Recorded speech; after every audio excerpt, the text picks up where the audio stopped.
Hi there everyone, and welcome back to the Vintage Sewing Machine Garage YouTube channel. If you have not done so already, please consider subscribing to the channel. And if you find this video or anything on this channel helpful at all, please consider donating to the channel to help my efforts in rescuing more of these amazing vintage sewing machines. You can click on the Buy Me a Coffee link and it'll take you right to my Buy Me a Coffee page, which looks just like my YouTube channel homepage, with that lovely two-tone Singer machine. And feel free to donate as few or many coffees as you would like, because it helps me go out and find more of these machines to not only rescue, to keep them running, but also to do videos like the one I'm about to do now, to share information and hopefully help those of you who are interested in machines of the vintage time frame back in the day, or maybe you just have one of these machines already and you just want to know how to take care of it, whatever the reason. So what you are looking at is a badge, right? It's actually, if you look right here, there's actually it's like a plate.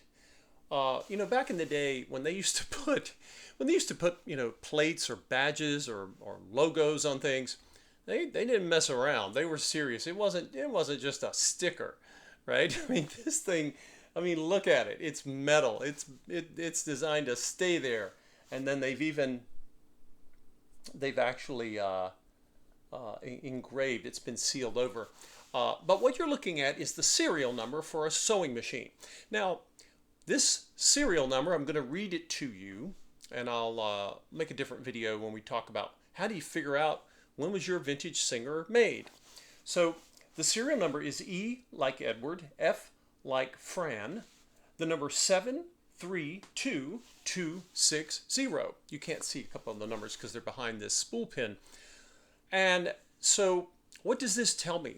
Well, I can go to a website called ISMACS, capital I, all caps here, ISMACS. And when I go there, I can look for the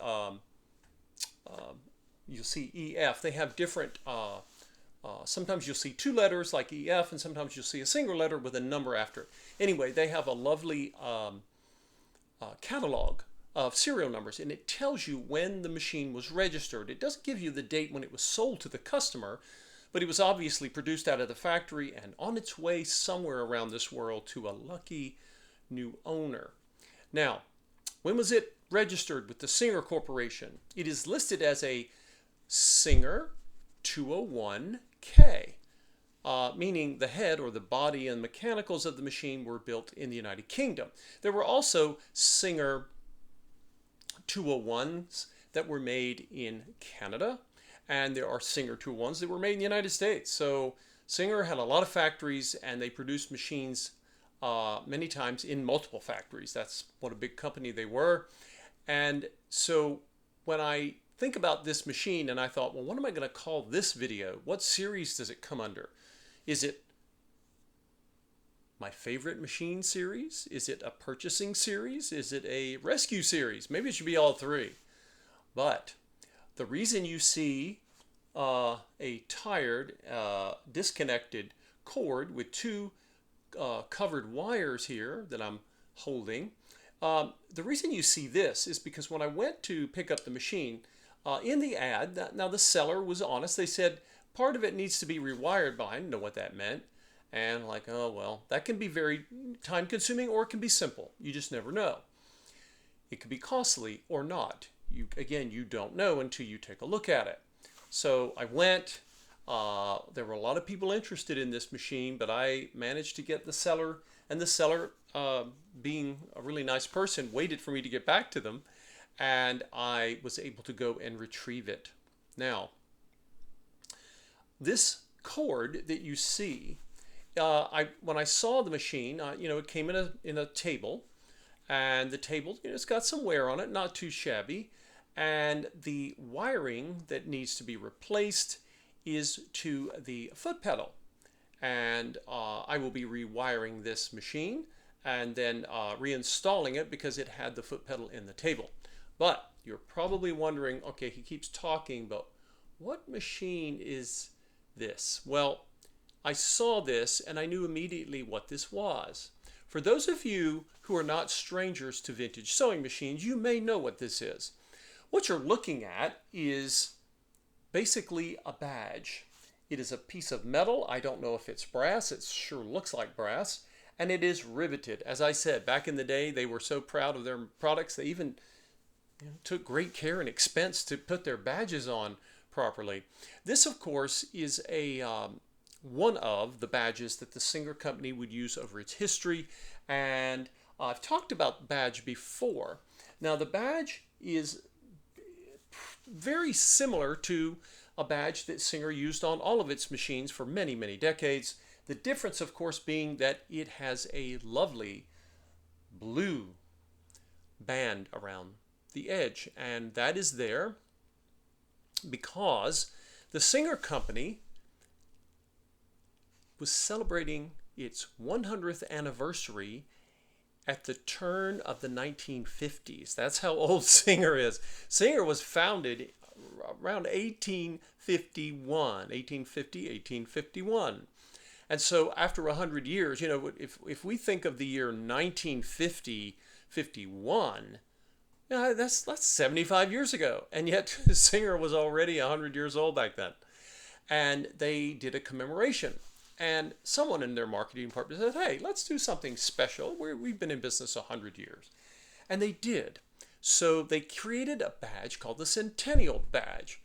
And they put it on their machines. Now, according to the ISMAX registry that I was telling you about, this machine was registered as having come off the line in May of 1950. Now, if that registration is correct, it could be that this whole idea of, the Centennial may have been an idea that, was in the works for some time, and they were getting these machines ready. What is a bit surprising, or maybe not, is that Singer noticed that they were selling more of these machines when they had the Centennial badge on them. It doesn't change the machine at all. They put these badges, these Centennial badges, on almost every model that they could find. I have yet to find a Singer 301 with one, but I'm hoping that they had them on 301s. If you have a Singer 301, or if you've ever seen one with a Centennial badge, please let me know, because I have yet to see one in the wild, as they say. But in fact, Singer actually even put these badges on their industrial machines, which I find really interesting because, industrial sales are very different. You're not, they're based on a very different calculus than retail consumer sales. Nonetheless, if you have not guessed what machine model this is, this, of course, is, I think I already mentioned it anyway, this is a Singer 201K. Yes, I did tell you all. And the 201K, like any Singer 201, is considered by many to be one of, I've got to be careful when I say the most, one of the most amazing sewing machines ever made in the history of sewing machines. That's a pretty heavy loaded statement there. And this opinion is not, you could say, well, who cares what my opinion is? I restore the machines. I don't actually do a lot of sewing. I do very little sewing, actually. But I have been told this by many, many people who sew. And I've made other videos on this machine. The 201 is often called the Rolls-Royce of sewing machines, or at least of vintage sewing machines. And there can be different reasons for this. It could be the sound. It's one of the most quiet machines you'll ever hear run. And of course, the vintage 201s came originally, they were made in cast iron, lots of steel components, all steel components and moving parts. And there was, of course, in the US, they marketed heavily the direct drive Singer 201. Now, the direct drive, which is a motor type that many of us today refer to them as potted motors because they look like little pots. But direct drive was an incredible thing, and there weren't too many machine makers that could say they had a direct drive motor. I guess the competitor that came closest would have been the White with their rotaries, and they used a rubber motor pulley, a friction pulley, which wasn't really wasn't direct drive in terms of a gear, but they could say it was beltless, right? But this machine was posted for sale, and I think the reason so many people asked the seller about it after I reached out is because of the badge. Now remember, the badge doesn't actually change the mechanics of the machine. In fact, if you have a Singer 201 or 201K and you just have the regular brass badge, you have exactly the same machine. Okay, so the badge itself, some people believe they are more collectible, and I have to go back to ISMAX and see how many were produced, and whether they break out the word Centennial or not. Because again, I don't think Singer expected the reception they got when they saw this. People just went crazy when they were new, and they started buying more of them. And I think that's what inspired Singer to start putting these Centennial badges on as many models as they could, because hey, everyone wanted a Centennial badge apparently. But in any case, where do you think I should put this?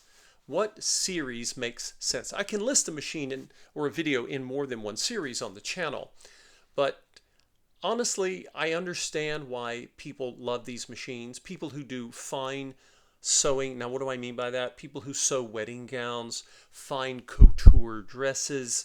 I was told by a sewer once that there's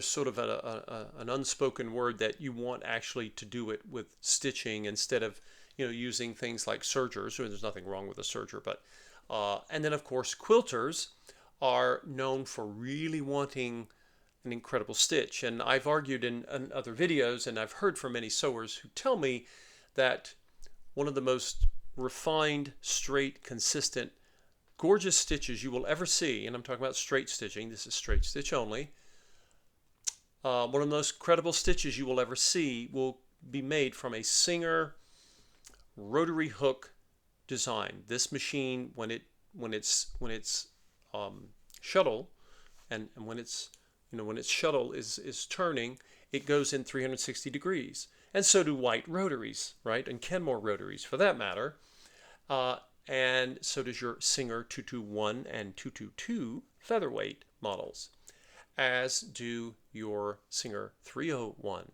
models, or for that matter your Singer 400 and 500 series models. They are all rotary hooks. But there's something about this machine. If you have a 201, I don't have to explain it to you. You already know.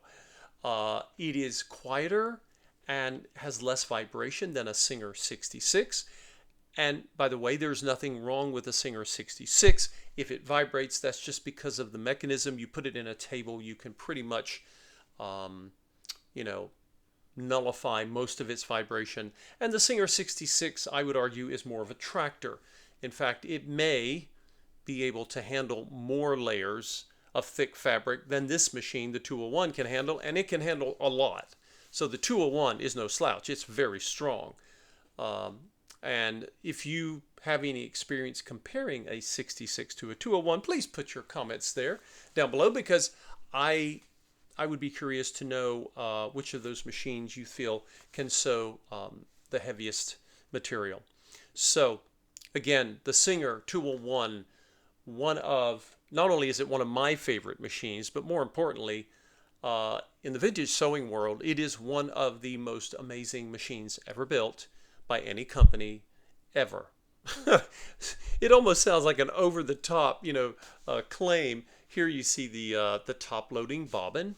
Now, some people who quilt, sometimes they are not fans of top-loading bobbins. They prefer the side-loading bobbins of, a featherweight 221 or a Singer 301, because with a top-loading bobbin, you can't change your bobbin thread. You may have to move your material and then reset it. I don't know. For those of you who have quilted with any top-loading bobbin machine, put your comments down there. In fact, it's quilters that I first learned from in terms of what a really beautiful stitch should look like, and they're pretty picky, understandably. So, If you have a Singer 201, is it your favorite machine? Do you think it's one of the best machines ever made? Or you might just say it is the best. I'm kind of hesitant to say it is the best, because everyone will have their favorites.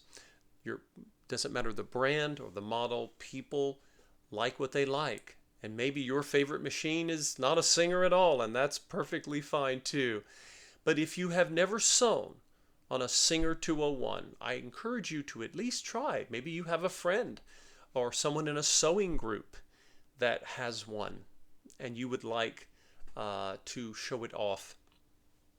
Or, excuse me, maybe your friend would like to show it off to you, and maybe you can convince them to let you try it out. It is certainly, when it is restored and running properly, it is one of the quietest machines I have ever seen, come across in my 12 years plus of doing this funny little hobby of rescuing and restoring and conserving these amazing consumer items from our past.